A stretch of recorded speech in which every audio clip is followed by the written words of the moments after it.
Okay, we're gonna analyze this pendulum problem, which is a Newton's second law problem, using the FALCON method instead of the FALCON method. So we're going to start with the F in FALCON, and F is the core of the FALCON. So F stands for F equals ma and free body diagram. So to draw the free body diagram, we draw a dot to represent our little mass, and we need to figure out what forces are acting on it. So it's tied to a string, and we want to know the tension in the string, so that's an important force to have in our free body diagram. So the tension force is up, and this mass is also on the earth, I assume, so there's going to be a gravitational force that points down. Okay, so now we can go ahead and substitute those two forces in for the sum for our net force. So we're going to have the force T plus the force Fg, and I'm putting a plus between these two because they're vectors, and the signs will come in with their components. So T plus Fg is equal to m times a, and that's all there is to F. So now let's move on to A. A stands for axes and acceleration. So in this problem, we need to set up some axes, and here we're only going to be looking in this direction. The forces are only acting in that direction, and we're interested in the tension in the string, so we don't really need anything in this direction.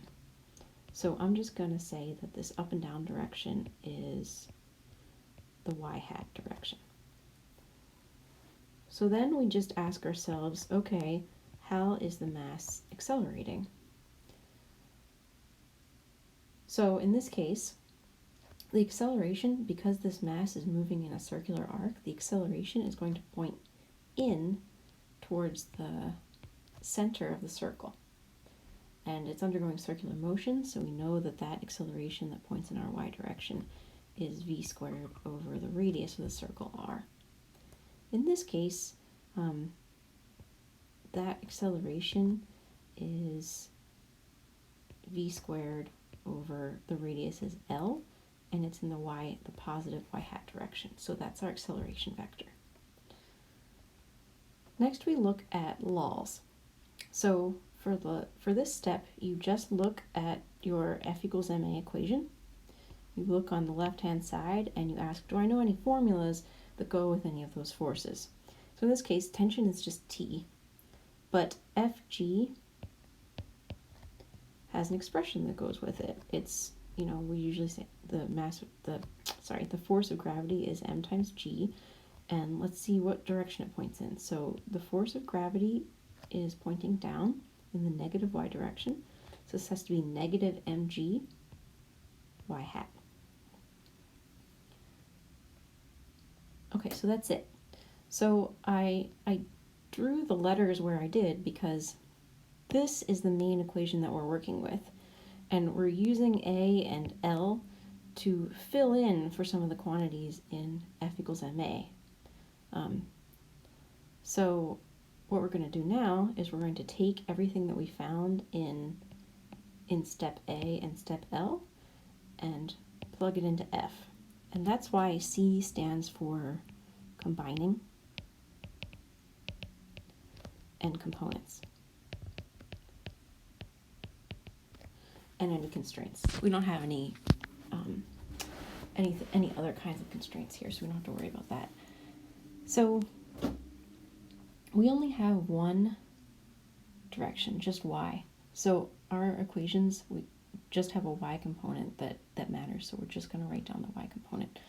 So the y component is going to be t, and then we have to add the y component of gravity, and that y component is the coefficient on the y-hat from this vector. So we're going to add a negative mg, and that's got to be equal to the mass times the acceleration in the y direction, which is the coefficient of the y hat over here. So that's v squared over L. And that's it. So now it's time to organize our algebra. So we want to figure out if we have enough equations to solve for the quantity of interest. So we want to know v, and we have all these other things. So let's see. So it tells us that our answer could depend on v. Oh, we want the tension in the string. Sorry. Yes. So we want the tension in the string. Let me highlight that blue. It's important to read the question.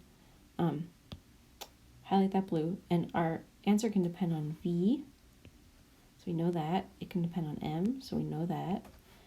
And L, we know that. And then any relevant physical constants, which g is 1.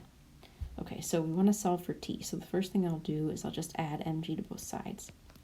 So t equals mg plus m v squared over L. And I like to write this as simply as I can. So I'm going to pull the m out. And this is going to be g plus v squared over L. And that is our final answer. Ah, will it work? Sort of. Fine, I'll take it. Okay, so now we're at the no nonsense part. So what do we do here? Well, in this case, I like to think about some extreme cases to check to see if the equation that we got makes sense. So if this is our equation, let's think about a case where we know what the answer should be. So suppose we think about the case where the pendulum is just hanging straight down and v is 0. So it's not moving. So if v is 0, what would you expect the tension in the string to be? Well, in that case, you just have gravity pulling down, and then you just have tension pulling up. There's no acceleration. So in that case, Fg would have to be equal to the tension. So the tension would need to be equal to m times g. Let's see if our equation tells us that when v is 0. So if v is 0, this term goes away, and you see the only thing you have left is m times g. So that equation checks out. So that's one example of how you would check a limiting case. So I hope that you like Falcon. I like it.